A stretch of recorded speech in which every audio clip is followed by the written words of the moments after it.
Serial kita yang kita beri judul The Backup Plan ini adalah serial yang membahas tentang relationship khususnya buat teman-teman yang masih muda. Dan serial The Backup Plan saya bagi menjadi 3 bagian bersama dengan saya Pastor Elia Sutopo dari Alpha Omega Church. Kalau Anda teman-teman ingin mengenal gereja kami, bisa visit www.alphaomegachurch.com www.alphaomegachurch.com. Jadi inilah serial relationship yang kita persiapkan untuk membangun teman-teman muda-muda. Ketika kita membahas tentang ini, saya ingin katakan bahwa saya bukan expert dalam relationship. Tapi ketika berbicara tentang relationship, kita semua adalah learner, pembelajar. Oleh sebab itu, mari kita explore bersama-sama. Karena satu hal yang saya pahami, yang menjadi nilai, yang juga mungkin teman-teman perlu pegang, lebih dari sekedar mencari orang yang tepat, jadilah orang yang tepat lebih dahulu. Saya ulangi sekali lagi, lebih dari sekedar menjadi orang yang tepat, jadilah orang yang tepat terlebih dahulu. Mari bersama-sama kita melihat ada 2 pertanyaan yang sangat-sangat crucial, yang sangat-sangat important dalam kehidupan ini. Ya, khususnya tentang relationship.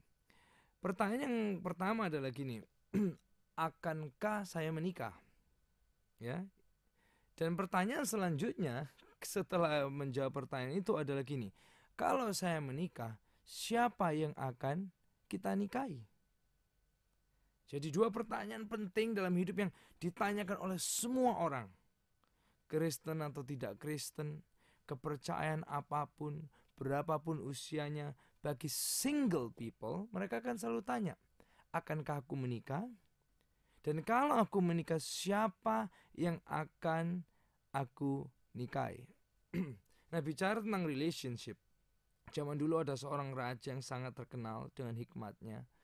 Dan dia sendiri ada dalam so many relationships. Dalam begitu banyak relationships.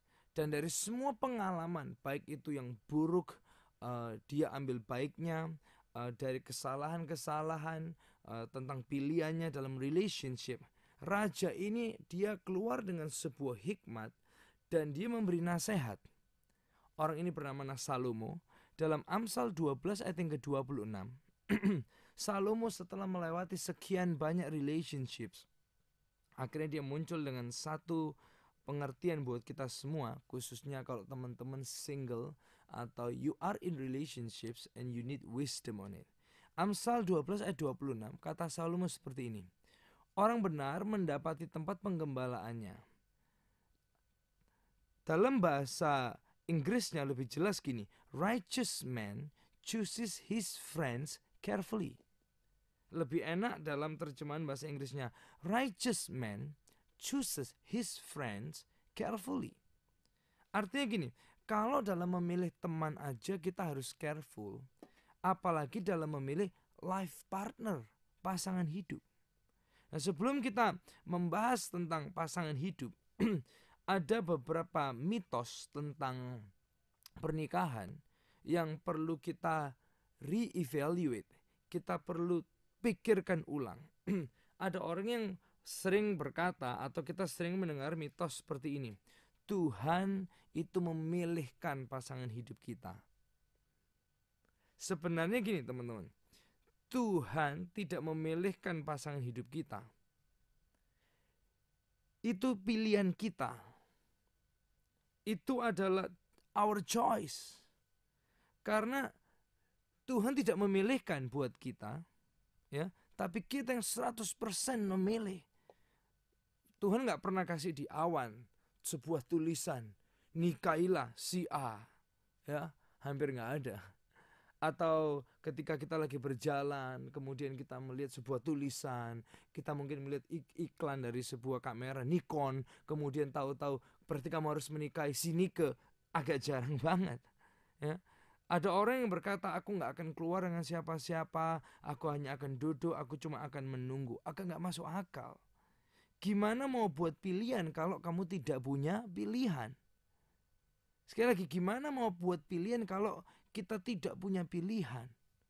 Sebuah ilustrasi, saya ingin bertanya kepada teman-teman semua, lebih mudah mana menggerakkan mobil yang sedang bergerak atau yang lagi berhenti?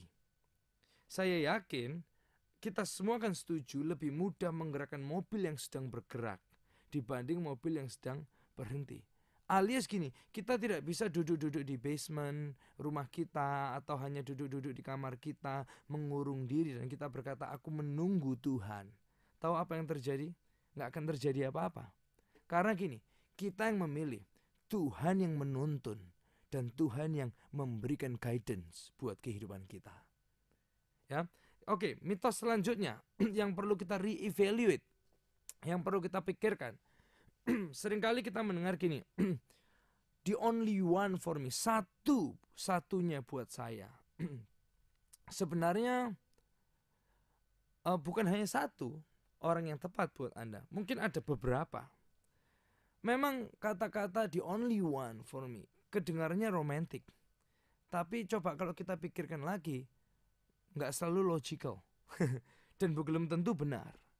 Karena dalam kehidupan kita, mungkin ada beberapa orang yang bisa kita nikahin. Walaupun ada berjuta-juta yang mungkin secara prinsip Tuhan akan berkata no.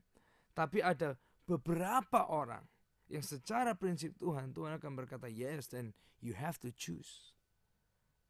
Mungkin kita juga perlu mengesampingkan tentang Miss Right or Mr. Right yang ada di luar sana, hanya the only one Mr. Right or the only one Mrs. Right for me. Karena itu gak akan terjadi. Bayangkan saja kalau hanya ada satu right person dalam dunia ini for you, dan kemudian orang itu ada di Afrika pedalaman, dan kamu berpikir ya somehow God will connect us.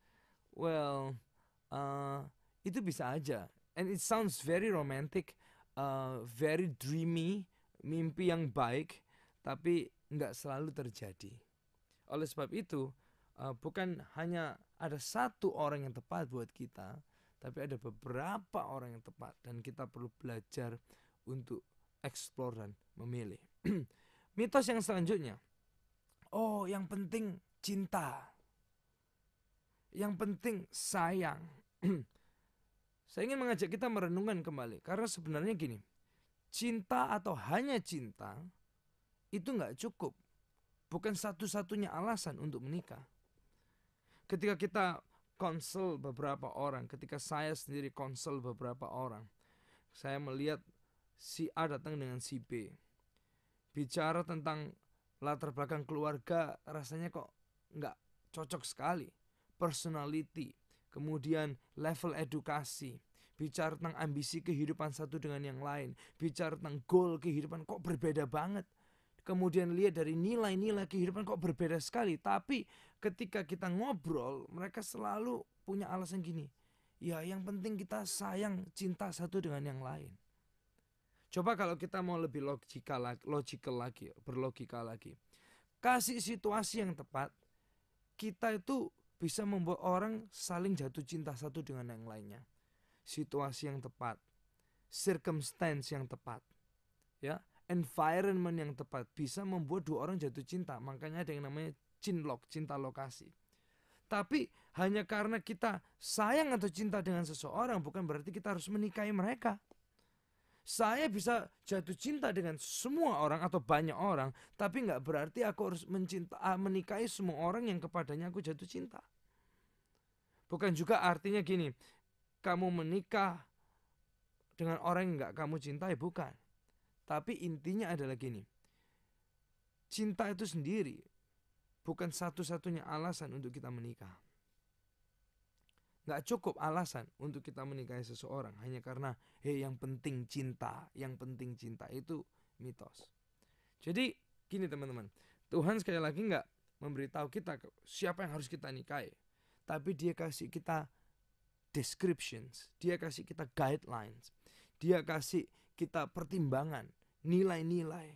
Karena apa? Tuhan ingin menuntun kita, Tuhan ingin menjaga kita, Tuhan ingin melihat kita bahagia, Tuhan ingin memberkati pernikahan dan hubungan kita di masa depan.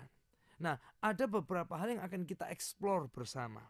Ya, di bagian yang pertama ini, saya ingin mengajak kita mengeksplor satu hal yang Tuhan ingin kita lihat ketika kamu ingin menentukan pasangan hidup.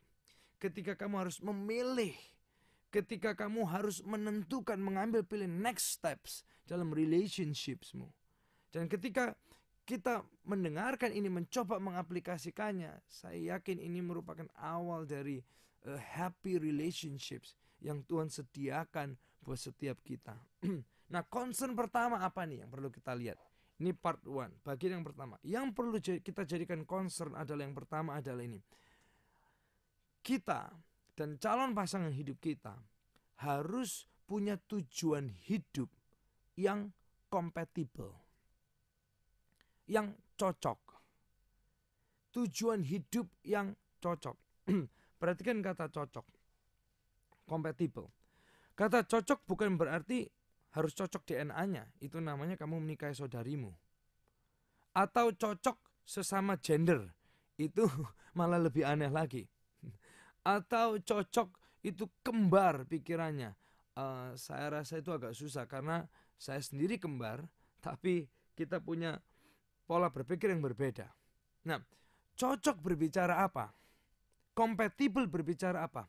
Berbicara tentang ini, perhatikan ini, mengarah pada direksi hidup yang sama atau punya tujuan hidup yang sesuai.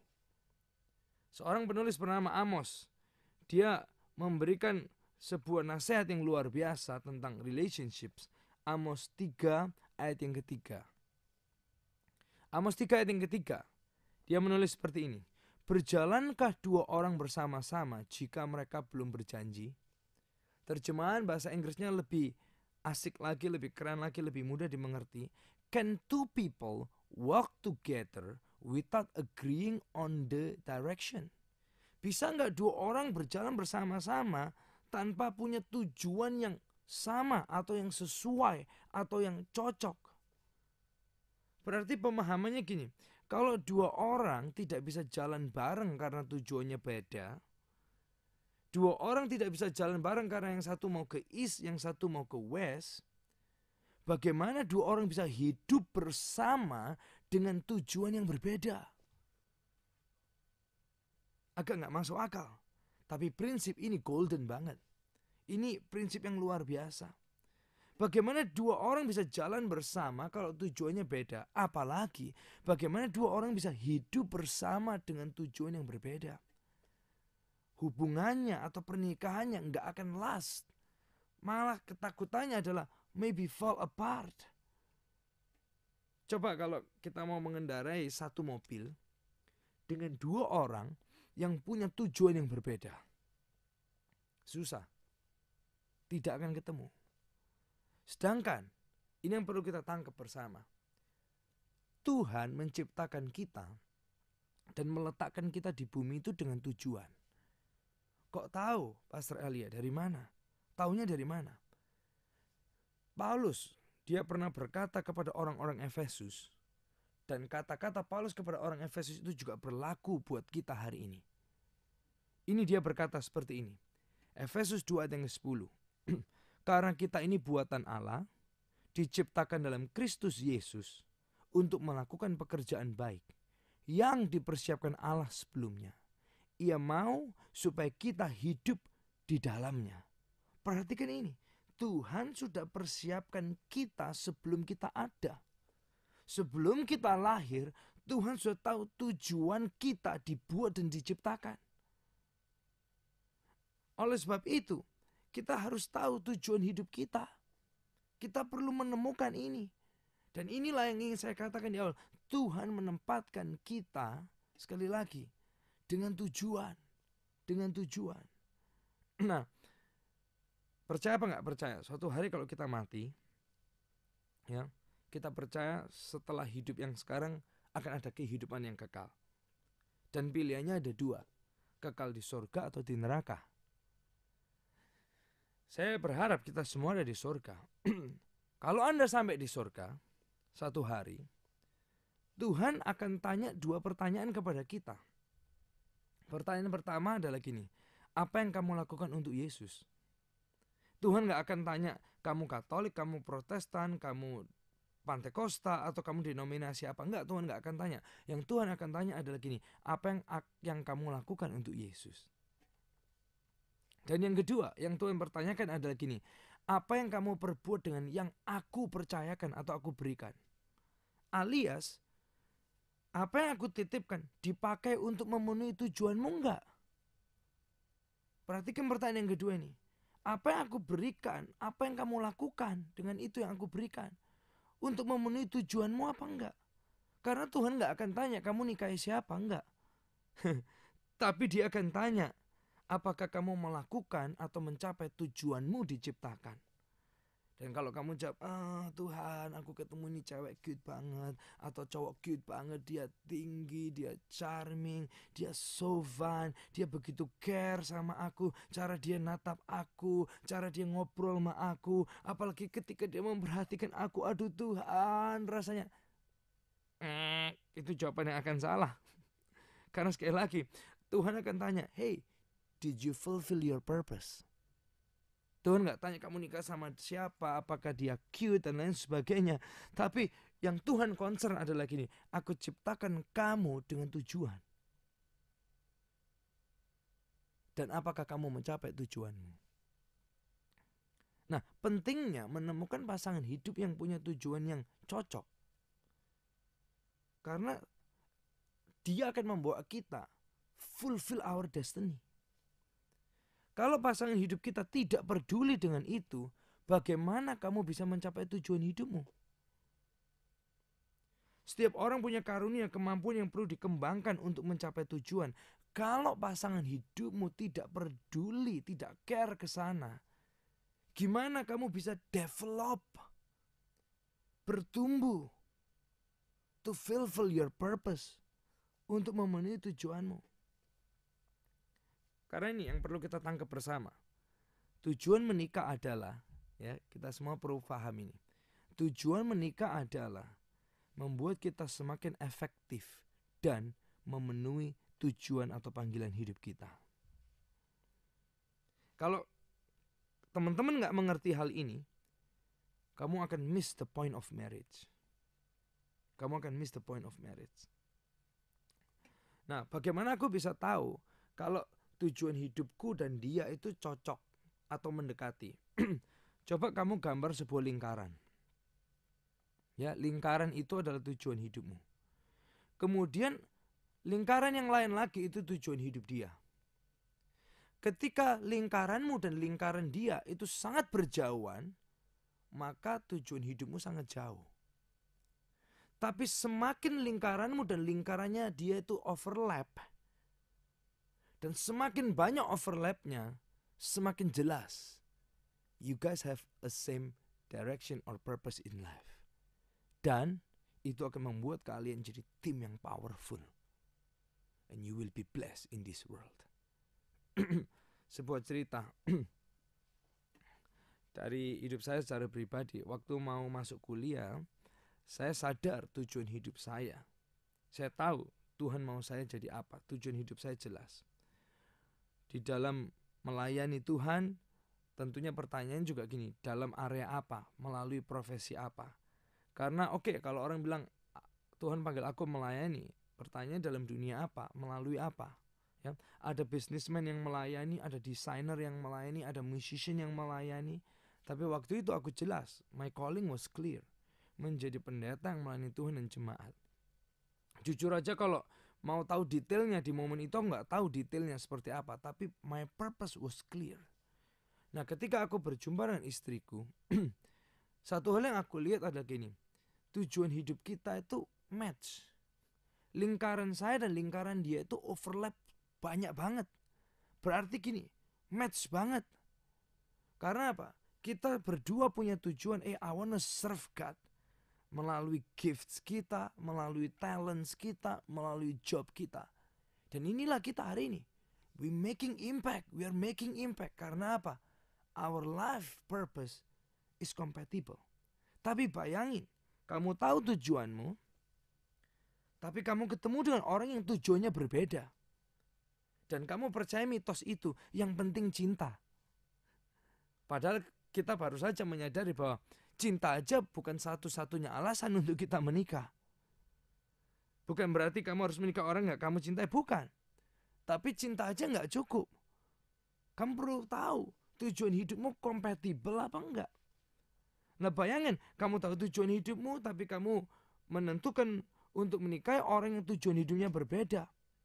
Setelah kamu bersama dia, kamu nggak mencapai tujuanmu, dia juga nggak mencapai tujuanmu. Dan rasanya gini, kamu semakin jauh dari tujuan hidupmu. Yang terjadi adalah gini, you're not happy. Dan ketika kamu not happy, lots of conflicts. Ketika lots of conflicts, sekali lagi, it's less and less and less joy in your life. Makanya penting. Untuk ini yang pertama, prinsip yang pertama di bagian yang pertama tentang backup plan ini adalah ini. Miliki tujuan hidup yang kompatibel. Kedua-duanya mungkin orang yang fine, orang yang cakep dan cantik, orang yang sama-sama pinter, sama-sama kaya, sama-sama terkenal. Lain saja. Hey, tapi kalau tujuan hidupnya enggak compatible, itu yang perlu kamu pertanyakan. Do we have the same purpose? Do we have the same purpose? Malah ada orang yang berkata seperti gini, pernikahan yang buruk itu ribuan kali lipat lebih parah dibanding single. Bagi teman-teman yang single, kalau kamu pikir single banyak galaunya, bad marriage bukan hanya buat kamu galau, tapi buat kamu gila. Ini serius. Banyak sekali orang-orang jadi stress out karena apa? Pernikahan yang buruk. Dan rata-rata setelah pernikahan yang buruk, semua orang akhirnya milih, aku lebih baik single aja. Kembali ke single. Sedangkan bagi yang single, keburu-buru kepingin menikah. Padahal kamu gak tahu ketika kamu having bad marriage is 1,000 times, ribuan kali lipat lebih buruk dibanding yang single. Pernah gak tahu alasan orang takut marriage dan memilih in relationship tanpa komitmen yang jelas? Karena apa? Mereka takut bad marriage. Karena ini bad marriage itu ribuan kali lebih parah dibanding single. Kemudian pertanyaan kita, terus aku mesti gimana? Ini yang mesti kita lakukan. Hey, be the right person. Jadilah orang yang tepat sehingga kita nantinya akan menemukan orang yang tepat. Alias jadilah orang yang tahu tujuanmu sehingga kamu bisa tahu siapa-siapa yang punya tujuan yang kompatibel, yang cocok dengan hidupmu. Saya berharap kita nggak settle for the second best. Saya ingat sekali ada satu kawan. Dia tahu semestinya dia melakukan sesuatu, tapi dia sudah tidak pernah bisa melakukannya lagi. Karena dia menikah dengan orang yang tujuan hidupnya berbeda dengan dia. Dia mau nyalain juga rasanya nggak enak, rasanya nggak menghormati. Tapi tidak pun dia tahu ada sesuatu yang missing dalam hidupnya. Dia missing tujuan hidupnya dari Tuhan. Tahu rasanya kamu punya tujuan tapi kamu gak bisa ke sana? Pernah ngebayangin? Kamu punya tujuan tapi kamu gak bisa sampai ke sana. Rasanya gimana? Pernah ngebayangin? Kalau kamu tahu rasanya dan kamu pernah ngebayangin itu, ini harapanku, jangan buat kesalahan itu. Tapi ketika tujuanmu itu compatible, wow, ada energi yang besar ketika kamu melakukan sesuatu bersama-sama. Ada energi yang besar ketika kamu mencoba menggapai tujuanmu itu bersama-sama. Dan kamu tahu berkat Tuhan itu mengiring kamu. Dan gak ada yang dapat membandingi rasanya ketika wow, we are going to same purpose. We are blessed by God. Rasanya gak ada yang bisa menandingi perasaan itu. Jadi di akhir dari bagian yang pertama, saya ingin mengatakan bahwa Tuhan gak memberitahu kita siapa yang harus kita nikahi. Kalaupun Anda adalah orang yang mungkin pernah mendengar nih Tuhan kasih mimpi nikahin dia dan lain sebagainya, well, I respect that. It's good for you. Tapi banyak ribuan dan jutaan teman-teman yang lain yang mungkin gak pernah akan mengalami hal seperti itu. Tuhan mungkin gak akan pernah tulis nama orang tertentu di langit buat dia. Tapi Tuhan kasih description. Kalau kamu mau tuntunan Tuhan, perlindungan Tuhan, dan berkat Tuhan, ayo dengarkan apa yang diajarkan. Dan di minggu pertama ini kita belajar, pastikan kamu punya tujuan hidup yang cocok. Jadi pelukis, jadi pebisnis, jadi apapun itu profesi hidup bukan tujuan hidup, jangan salah. Itu profesi hidup. Tapi ketika orang punya profesi apapun dan tujuan hidupnya itu jelas sama, maka you are happy and you're blessed. Amos 3 ayat 3, berjalankah dua orang bersama-sama jika mereka belum berjanji? Arti kata lain, can two people walk together without agreeing on the direction? Kalau dua orang gak bisa jalan bareng karena tujuan beda, bagaimana bisa dua orang hidup bersama dengan tujuan yang berbeda? Mari renungkan ini. May you be blessed. God bless you.